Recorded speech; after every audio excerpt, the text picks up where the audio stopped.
치 앞도 알 수 없는 인생길 앞에서 주님의 말씀이 우리의 등불되며 빛이 되심을 믿음으로 고백합니다. 오늘 이 아침 그 말씀을 의지하기 위하여 나온 주의 백성들에게 하나님 말씀하여 주옵소서. 전하는 자의 은혜가 듣는 자로 동일하게 나타날 수 있도록 도와주시옵소서. 우리 모두가 한 성령께서 하시는 그 말씀을 받아들고 같은 마음과 같은 말과 같은 뜻을 품고서 올 한 해를 시작할 수 있도록 주님 인도하여 주옵소서. 감사를 드리오며 살아계신 예수 그리스도의 이름으로 기도합니다. 아멘. 함께 말씀 읽도록 하겠습니다. 민수기 6장 22절에서 27절까지의 말씀입니다. 민수기 6장 22절에서 27절까지 말씀입니다.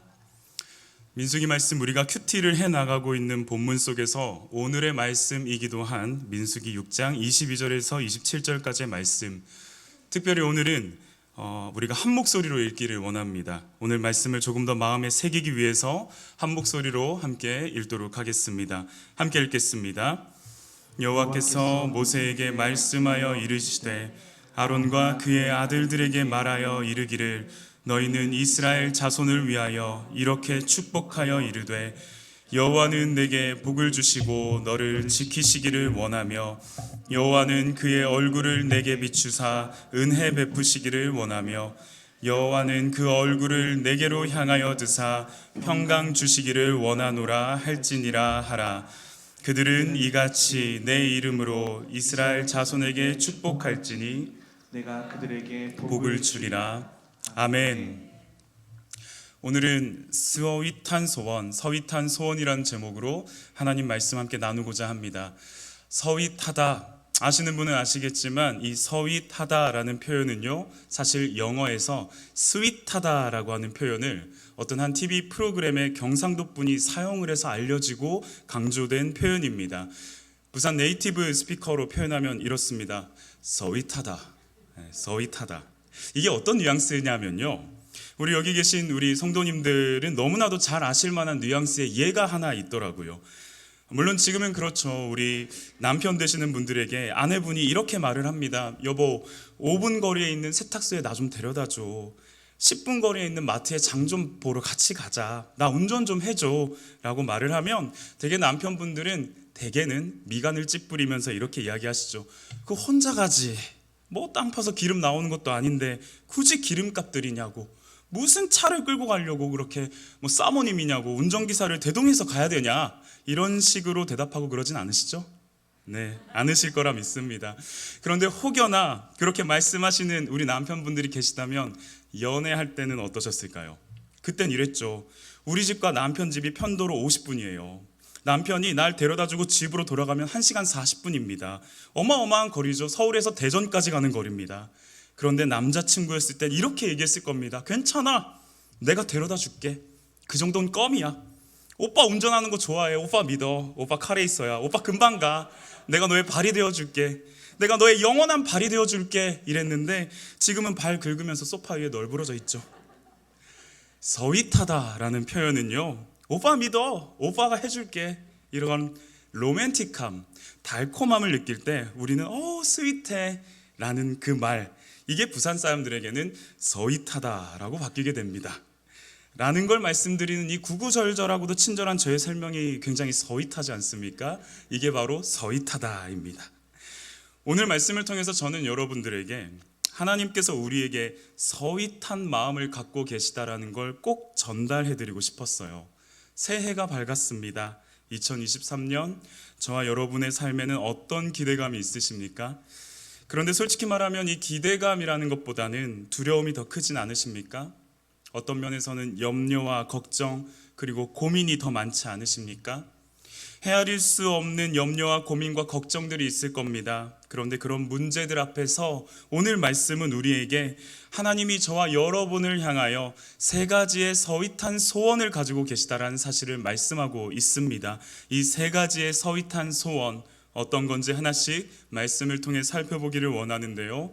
첫 번째 서윗한 소원은 바로 보호입니다. 민수기 6장 24절 말씀 함께 한 번 더 읽겠습니다. 한 목소리로 읽겠습니다. 시작. 여호와는 내게 복을 주시고 너를 지키시기를 원하며. 여호와께서는 원하고 계세요. 어떻게 하기를요? 복 주시고 지키시기를 원한다. 오늘 본문을 원어로 보면 여호와의 행동과 결과가 반복되어 나타납니다. 이런 거죠. 여호와께서는 복을 주시는 그 행동의 결과가 지켜주심이고요. 여호와께서 얼굴을 비춰주시는 그 행동의 결과가 은혜 베푸심이고요. 여호와께서 얼굴을 드시는 그 행동의 결과가 평강을 주심입니다. 하나님께서 광야에 첫 발을 내딛는 이스라엘 백성들을 향해 복을 주십니다. 어떤 복이냐면 지키심의 복입니다. 내 백성은 내가 지킨다라는 이 간절한 다짐입니다. 하나님은 원하십니다. 당신의 백성들을 지켜주시기를. 약속의 땅을 향하여 나아가는 그 여정에서 반드시 광야를 거쳐야만 하는 이스라엘 백성들에겐 낮에는 떼약볕이 그들의 여린 살갗을 검게 그을리면서 목구멍이 타도록 메마르게 할 거고요. 밤에는 한 치 앞도 보이지 않는 어둠과 그 으슥한 밤 공기가 그들을 두려움으로 몰아낼 것입니다. 야생동물들이 우글우글 거리는 들녘에서 그들은 하루하루를 버텨내야만 했을 것입니다. 전갈과 불뱀들이 날아다닐 거고요. 늑대와 승냥이가 심심찮게 울어댈 것입니다. 무엇보다도 전쟁을 앞두고 있는 백성들이기 때문에 그들에게 있어서 자신들의 목숨을 지키고 가족들을 지켜내야 한다라는 어떠한 압박감과 중압감도 있을 것입니다.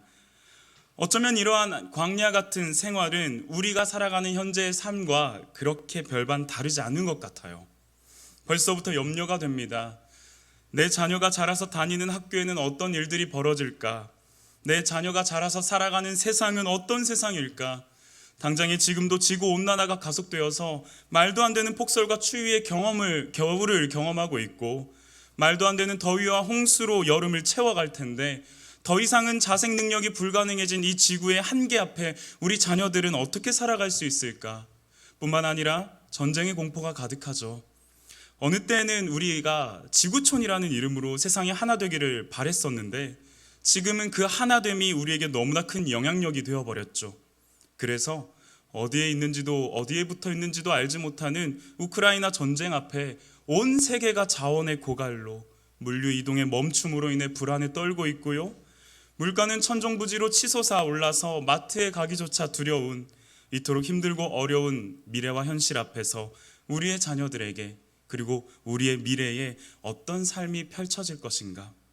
그런 두려움 목사라고 없겠습니까? 저에게도 있습니다. 그런데 여호와께서는 원하십니다.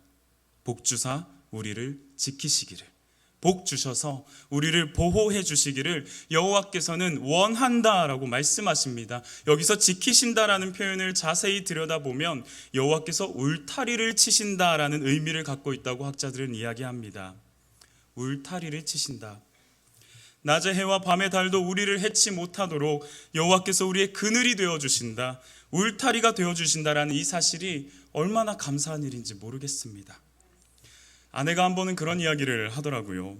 저희 아이가 거실에서 막 혼자 장난감을 가지고 놀고 있다가 이따금 뒤를 이렇게 쳐다본다고 합니다. 그리고 뒤를 쳐다보니까 엄마랑 이제 눈이 마주치겠죠. 그러면 씩 한번 웃고 나서 또다시 자기가 할 일들을 하다가 또 그러다가 얼마 지나지 않아서 다시 엄마를 쳐다본답니다.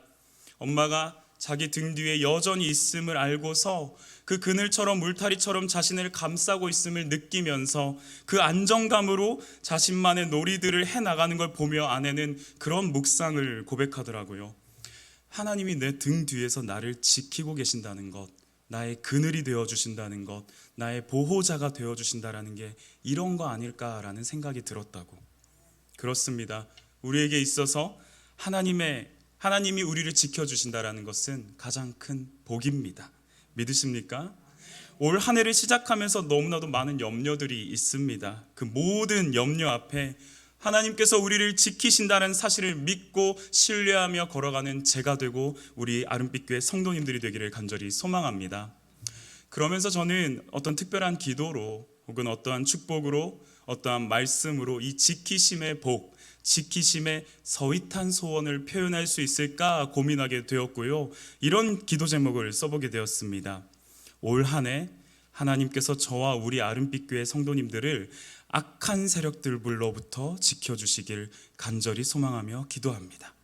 베드로전서 5장 7절에서 9절 말씀입니다. 우리 한 절씩 교독하며 읽도록 하겠습니다. 제가 먼저 7절 읽겠습니다. 너희 염려를 다 주께 맡기라. 이는 그가 너희를 돌보심이라. 근신하라 깨어라 너의 대적마귀가 우는 사자같이 두루다니며 삼킬 자를 찾나니 너희는 믿음을 굳건하게 하여 그를 대적하라. 이는 세상에 있는 너희 형제들도 동일한 고난을 당하는 줄 알미라. 아멘.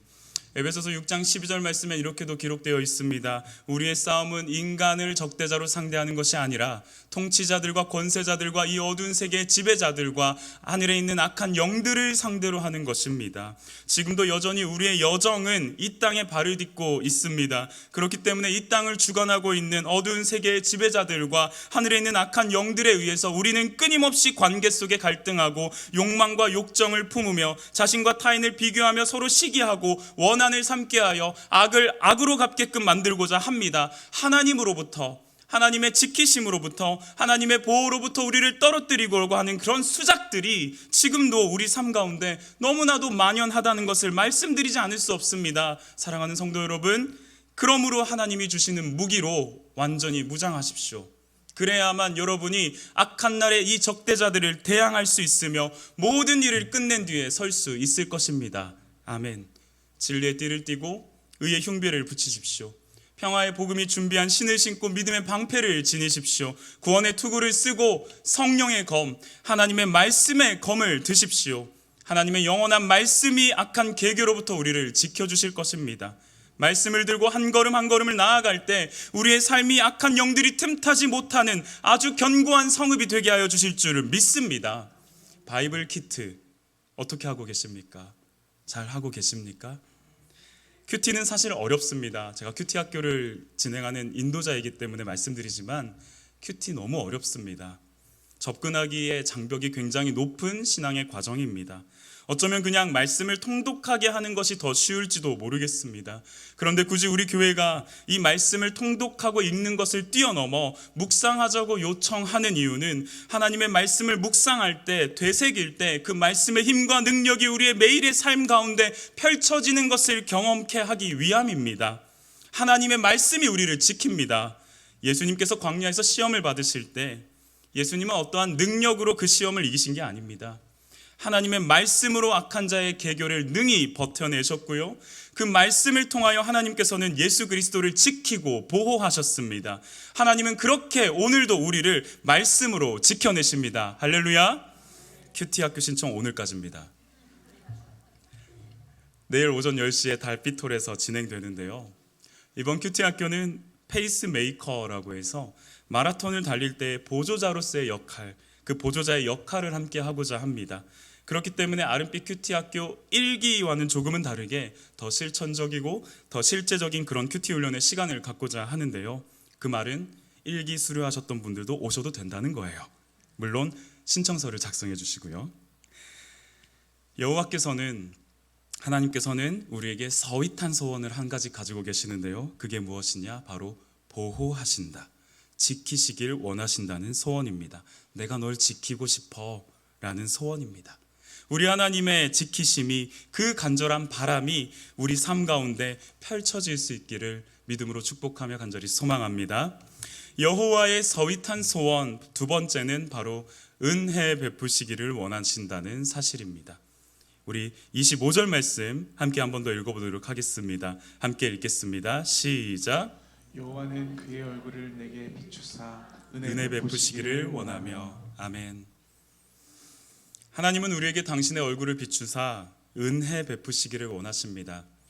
해가 동쪽에서 뜰 때 그 따스한 햇살이 잠들어 있는 모든 만물을 깨우는 것처럼 하나님께서는 당신의 얼굴빛을 우리에게 비추실 때 우리의 잠들고 죽은 영혼이 깨어나는 역사, 그것이 바로 은혜입니다. 우리가 무너지고 우리의 시들어 있는 그런 영혼들이 눈을 뜨게 되는 역사, 그것이 바로 은혜입니다. 감히도 저는 저와 우리 모두에게 두 가지의 은혜의 방편이 나타나기를, 넘쳐나기를 간구합니다. 이런 은혜가 우리에게 있으면 좋겠습니다. 가장 먼저는 우리에게 구원의 은혜가 넘치기를 소망합니다. 은혜는 구원을 떠나서는 설명할 수 없는 단어인 것 같아요. 제가 아무리 은혜가 무엇일까 고민해 보아도 날 구원하신 것 그 이상으로 이 은혜를 설명할 길이 없습니다. 이 자리에 앉아 계신 많은 성도 여러분, 우리 모두는 다 하나님의 구원의 은혜를 경험한 사람들입니다. 믿으십니까? 그 구원의 은혜가 지금까지 우리를 이 자리로 이끌었고 어떠한 순간에서든 하나님을 바라보게끔 만드는 마지막 마지노선이 있었다면 그 경험은 바로 구원의 은혜입니다. 기적 중에 기적입니다. 담임 목사님께서 설교 중에 이따금씩 제가 20대 때 어떻게 지냈는지 정말 저는 은혜 받은 은혜로 사는 사람입니다 이렇게 이야기하시는 걸 많이 들으셨잖아요. 저를 아시는 분, 특히나 저를 잘 아시는 분, 그 중에서도 이경상 목사님, 저라는 사람을 2007년, 2008년부터 알고 있었으니까요. 저의 은밀한 모습들, 저의 지난 연애사들, 갑자기 아내가 보여가지고 연약한 모습들을 너무나도 잘 알고 있습니다. 그런데 작년이죠. 교육자 송년회의 감사 제목을 나누면서 이경상 목사님의 2022년 최고의 감사 제목이 뭔 줄 아십니까? 곽신영이 목사 된 겁니다. 왜 그런 줄 아세요? 은혜거든요. 은혜가 아니고선 설명이 불가능하거든요.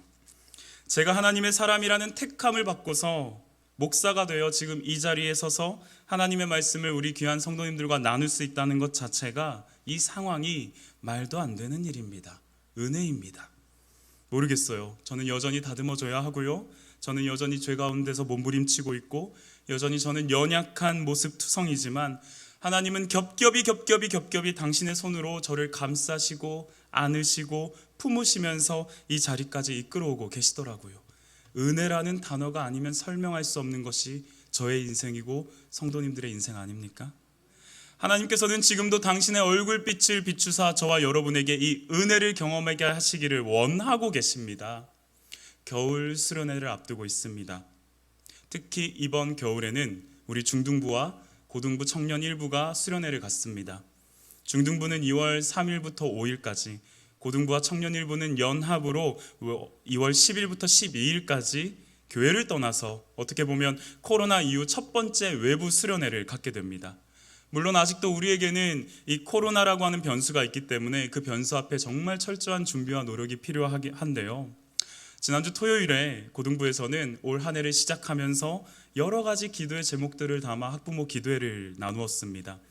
우리 고등부 부모님들과 섬김이들이 모여서 함께 기도 제목을 나누는데 그 내용들은 다 아시겠지만 하나같이 한 가지밖에 없었습니다. 내 자녀가 하나님을 좀 알았으면 좋겠다고, 내가 만난 하나님을 좀 경험했으면 좋겠다고, 내 아이들도 구원의 은혜를 느꼈으면 좋겠다고, 내게 맡기신 이 자녀가 이 세상이 말하고 있는 그 가치관과 경쟁 사회 속에서 절망하며 낙담하고 열등감을 느끼면서 살아가는 것이 아니라 그것을 뛰어넘게 하시는 하나님의 은혜를 경험했으면 좋겠다고, 그런 기도 제목들을 하나같이 이야기해 주십니다. 구원의 은혜 간절히 소망합니다. 정말 간절히 원하고 갈망합니다. 시편 73편 28절에 이렇게 말씀하고 있습니다. 하나님께 가까이함이 내게 복이라. 우리 자녀들이 그 복을 경험하게 되기를 간절히 소망합니다. 기도해 주십시오. 기대가 다르면 결과가 다르다고 합니다. 우리 자녀들에게 갈망함을 주시기를, 기대감을 더하여 주시기를 기도해 주십시오. 몇몇 친구들과 이런 이야기를 나눴습니다. 수련회 갈 거지? 근데 그 친구들의 대답이 뭔 줄 아십니까? 갈 수밖에 없어요. 이게 어떤 의미인 것 같으세요? 갈 수밖에 없어요. 제가 경험한 하나님이 너무 커서 이 수련회를 놓칠 수가 없어요. 당연히 갈 수밖에 없어요. 아닙니다. 엄마가 이번에도 가라고 할 테니 갈 수밖에 없어요. 이런 표현입니다. 우리 자녀들은 부모님의 이러한 신앙의 도전 앞에 이미 체념한 채로, 그래, 내가 19살 때까지만 버티겠다. 20살 이후로 나 건드리지 마. 신앙의 자유라는 게 있어. 나 그때까지만 견딜 거야. 그러니 지금은 갈 수밖에 없어요. 라고 외치고 있는 자녀들입니다. 하나님께서 부디 우리에게 은혜를 주셔서 이번에 우리 수련회를 통하여 이 자녀들이 살아계신 하나님을 경험하고 부인할 수 없는 증거를 습득하며 하나님의 말씀이 마음판에 새겨져 예수의 흔적으로 남아 그의 전 인생을 사로잡게 하시기를 간절히 소원합니다. 아들아 교회 가자, 딸아 예배 가자 라고 얘기했을 때 나 교회 갈 수밖에 없어요. 하나님의 살아계심이 나에게 느껴지는데 나 갈 수밖에 없어요. 나 하나님의 살아계심이 나에게 넘치는데 나 찬양해야 되기 때문에 갈 수밖에 없어요 라고 외칠 수 있는 우리 자녀들이 되게 하시기를 이 시간 진심으로 마음 다해 간절히 축복하고 소망합니다. 기도해 주십시오. 두 번째로 여호와께서 우리에게 베푸시는 은혜가 있다면, 베푸시기를 원하는 은혜가 있다면 저는 감히도 이런 은혜가 아닐까 싶습니다. 바로 쓰러진 우리의 마음을 다시금 일으켜 세우시는 은혜, 회복의 은혜입니다. 광야의 이스라엘 백성들은 끊임없이 넘어집니다. 메추라기 사건 아시죠? 정탐꾼의 보고도 아시죠? 그렇게 40년을 광야 속에서 끊임없이 넘어집니다. 그때마다 하나님께서는 은혜를 베푸셔서 그들을 다시 일으켜 세워 또 걸어가게 하시더라고요. 사랑하는 성도 여러분, 이 하나님의 은혜가 우리에게 경험되기를 간절히 소망합니다.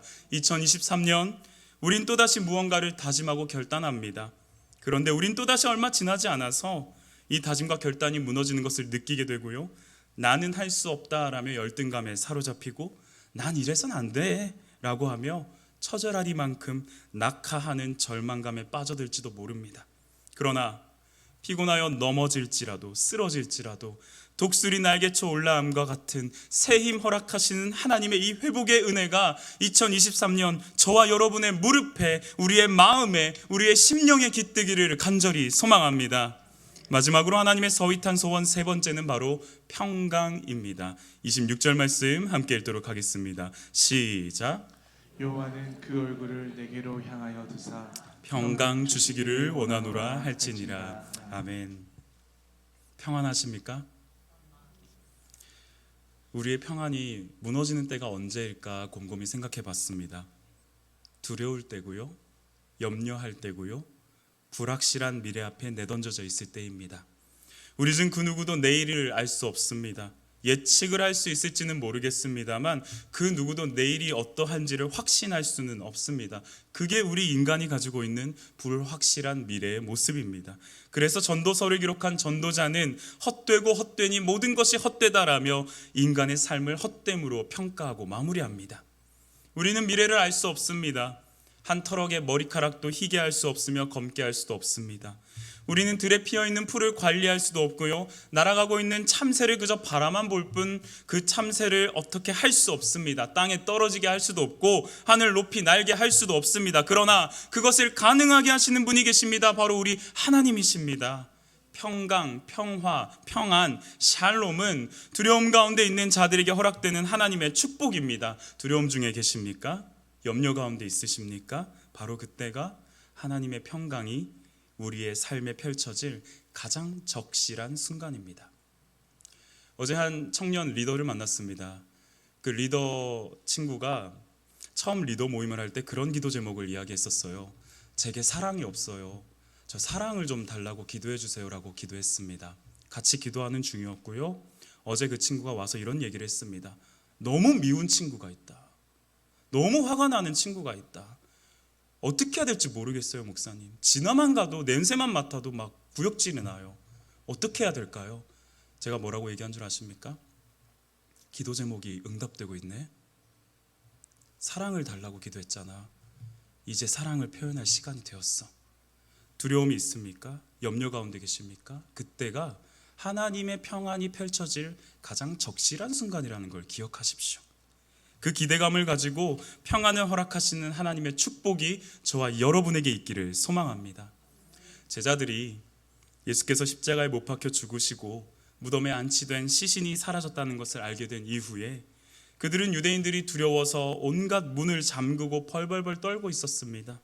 바로 그때 예수님께서는 그 잠긴 문에 구애받지 않으시고 들어가셔서 두려움에 떨고 있는 그들 한가운데 나타나 이렇게 말씀하십니다. 너희에게 평강이 있을지어다. 너희에게 평강이 있을지어다. 오늘도 마찬가지입니다. 2023년 불확실한 미래 앞에 두려워 떨고 있는 우리의 마음, 굳게 닫혀 있는 우리의 마음에, 공고히 잠겨 있는 우리의 마음에 구애받지 않으시고 들어오셔서 이렇게 한가운데다 말씀하십니다. 딸아 평안하니? 아들아 평안하니? 너희에게 평강이 있을지어다. 아멘. 말씀의 결론을 맺고자 합니다. 하나님의 서윗한 소원 세 가지. 하나님은 우리를 지키시기를 원하며, 하나님은 은혜 베푸시기를 원하며, 하나님은 우리를 평강하게 하시기를 원하고 또 원하십니다. 제가 새해 초에 첫날 1월 1일 우리 예배를 드리고 감사하게도 아내님의 허락을 득하여 기도원에 잠깐 들어갔었습니다. 거기서 제가 기도한 내용은 처음부터 끝까지 한 가지밖에 없었어요. 하나님, 2022년에 너무나도 큰 은혜를 주셔서 내가 어떻게 하다 보니 목사가 됐고 아빠가 됐습니다. 근데 이젠 어떤 아빠가 되어야 하고 어떤 목사가 되어야 할지 너무 고민이 됩니다. 하나님, 저에게 말씀을 좀 주세요. 하나님, 나에게 말씀 좀 해주세요. 그런 가운데 감사하게도 시편 65편 4절의 말씀을 저에게 하나님께서 묵상케 하시더라고요. 이런 말씀입니다. 주께서 택하시고 가까이 오게 하사 주의 뜰에 살게 하신 사람은 복이 있나이다. 우리가 주의 집 곧 주의 성전의 아름다움으로 만족하리이다. 아멘. 이 말씀 앞에 저는 주체할 수 없는 쏟아지는 눈물을 경험했습니다. 저는요, 제가 하나님께 가까이 가야 되는 줄만 알았거든요. 저는 늘 제가 하나님을 갈망하고 원하고 간절해야만 하는 줄로 알았거든요. 그래서 맨날 하나님 날 좀 지켜주세요. 하나님 나 좀 보호해주세요. 나 좀 도와주세요. 하나님 저에게 은혜를 좀 주세요. 구원의 은혜와 회복의 은혜가 나에게 하나도 느껴지지가 않습니다. 은혜를 좀 주세요. 하나님 나에게 평안을 좀 허락해 주세요. 내 불확실하고 이 두려운 마음을 하나님이 잠재우시고 내게 평안을 더하여 주세요. 제발 좀 주세요. 그런데 시편 기자는 이렇게 말하고 있더라고요. 주께서 택하시고 가까이 오게 하신 사람은 복이 있는 사람이다. 내가 하나님께로 가까이 간 게 아니라 하나님이 나를 가까이 오게 하셨더라고요. 하나님께서 나를 택하시고 가까이 오게 하셨더라고요. 우리 기독교는 우리가 무언가를 해서가 아니라 하나님 편에서 먼저 움직이신다라는 사실을 제가 그 자리에서 이 말씀으로 알게 된 겁니다. 물론 이론적으로는 알고 있었죠, 그동안도. 그러나 완전히 나의 삶의 패러다임을 뒤바꾸는 은혜가 펼쳐진 겁니다. 말씀이었습니다. 그러면서 오늘 이 말씀들이 더 눈에 들어오는 겁니다. 그전에는 그냥 목사님께서 해주시는 축복의 말씀으로만 생각했어요. 아니더라고요. 하나님 날 좀 지켜주세요. 아니야 신영아, 내가 널 지키길 더 원해. 하나님 나에게 은혜를 좀 주세요. 신영아, 너한테 은혜 베풀기를 내가 더 간절히 원해. 하나님 나에게 평강을 좀 주세요. 신영아, 너에게 평강 주시기를 내가 더 원해. 네가 원하는 것보다 내가 더 바라고 원해. 우리 하나님 서윗하지 않습니까? 하나님의 소원이 너무 서윗하지 않으십니까? 우리 하나님 이렇게 말씀하고 계십니다. 하나님한테 이렇게 질문해 보십시오. 하나님께서 원하시는 게 뭡니까? 하나님께서 저에게 원하시는 게 뭡니까? 라고 질문해 보시면 우리 하나님은 이렇게 말씀하시지 않습니다. 너의 헌신을 원한다. 너의 순종을 원한다. 너의 완벽한 복종을 원한다. 철저한 순종을 원한다. 이렇게 말씀하지 않으시고요. 하나님은 우리에게 이렇게 말씀하십니다. 하나님, 나에게 원하시는 게 뭡니까? 하나님 원하시는 게 뭐예요? 내가 너 지켜줘도 되겠니? 내가 너에게 은혜 베풀어도 되겠니? 내가 너에게 평강을 좀 인도해줘도 되겠니? 그때 우리가 해야 할 일은 무엇일까요? 내 주님, 그렇게 주님 원하시는 대로 해주세요. 다른 거 없어요. 내 주님, 이 말씀 붙들겠습니다. 그렇게 해주세요. 주님을 향한 신뢰를 가지고 주님은 반드시 말씀대로 행하신다라는 그 믿음을 가지고 나아갈 때 우리에게 허락된 올해의 말씀이죠. 주께서 심지가 견고한 자를 평강하고 평강하도록 지키시나니 이는 그가 주를 신뢰함이니이다. 심지가 견고한 자, 하나님을 향해 한결같은 마음을 가진 자로 한결같은 하나님이 베푸시는 그 서윗한 소원 지키시며 은혜 베푸시며 평강 주시기를 간절히 원하시는 이 세 가지 소원을 누리며 살아가는 올 한 해가 되는 저와 여러분이 되시기를 주님의 이름으로 축복하며 기도합니다. 함께 말씀을 생각하며 찬양하며 나아가기 원합니다.